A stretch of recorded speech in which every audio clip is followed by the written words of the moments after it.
नमस्ते दोस्तों। स्टडी को मोर इफ़िशियंट, मोर अंडरस्टैंडेबल, कम्प्रिहेंसिव बनाने के लिए स्कैनिंग मेथड एक बहुत ही बेहतरीन तरीका है।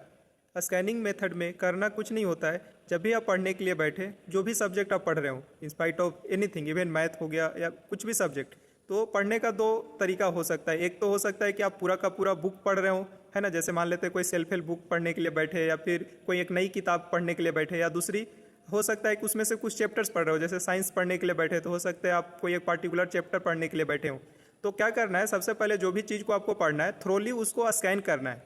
थ्रोली स्कैन करने का क्या मतलब हुआ कि जैसे आप फोटोकॉपी प्रिंटर में देखते होंगे कैसे पेजेज स्कैन होती है, तो आपको बस पेजेज को फ्लिप करना है और ऊपर से नीचे एक स्टीयरिंग करते हुए, है ना, टकटकी लगाकर देखते हुए आपको थ्रोली एक बार बस नज़र को दौड़ाना है ऊपर से लेकर नीचे तक, ऐसे तक जहाँ तक आपके पेजेज हैं उसको बस एक थ्रोली फ्लिप करते जाइए, देखते जाइए। तो इसका वजह यह है कि, है ना,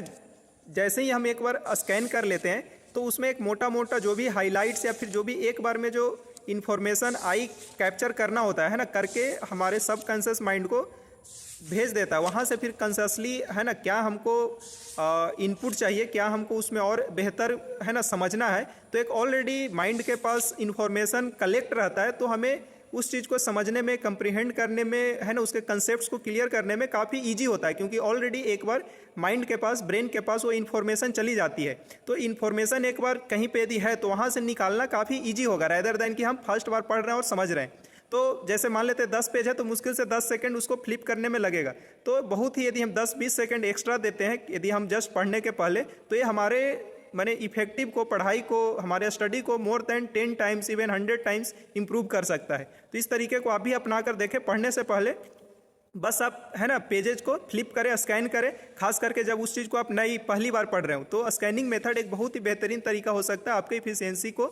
है ना, आपके स्टडी को इन्हांस करने के लिए, इंप्रूव करने के लिए, इवन ये रिकॉल करने के लिए भी काफ़ी बेहतरीन। आप लंबे समय तक, है ना, यदि आप चीज़ों को पढ़ने के पहले यदि स्कैन करते हैं फिर पढ़ना थ्रोली शुरू करते हैं तो आपको रिकॉल करने में, है ना, क्योंकि जैसे इसको ऐसे समझ सकते हैं, जैसे कोई एक आप पिक्चर देखे हैं, मैंने फोटो है, तो फोटो का कैसे, केवल तो फोटो में बहुत सारे डिटेल्स होते हैं, बट स्टिल एक बार देखने के बाद हमें सारे डिटेल्स पता हो जाती है ना, हम बाद में भी रिकॉल कर पाते हैं, अच्छा उसका हेयर लाइन ऐसा था, इसमें ऐसा था, है कि नहीं। तो लाइक वाइज, है ना, हम एक पूरे पेज को एज ए फोटो की तरह स्कैन करते हैं तो कहीं ना कहीं जैसे उसमें रहता ही है, जैसे टॉपिक्स है तो मोटे अक्षर में रहते हैं, सब टॉपिक्स है तो थोड़े कम साइज में होते हैं। तो इस तरह से वो हाइलाइट्स रहते हैं जो कि दिमाग को एक, है ना, रिफ्रेश और एक ईजीनेस देता है, रेदर देन कि, है ना, एक ही बार में उसको समझना भी है ना, रिकॉल भी करना है। तो इसका मेन कंसेप्ट यही है कि एक बार ब्रेन के पास ऑलरेडी इन्फॉर्मेशन चली जाती है, अब उस इन्फॉर्मेशन से, है ना, हम कॉग्निटिवली और कॉन्शियस बेसिस पे हम उसको चीज़ों को समझने का प्रयास करते हैं। तो ये काफ़ी बेहतरीन तरीका है, इसको आप इम्प्लीमेंट करके देखें।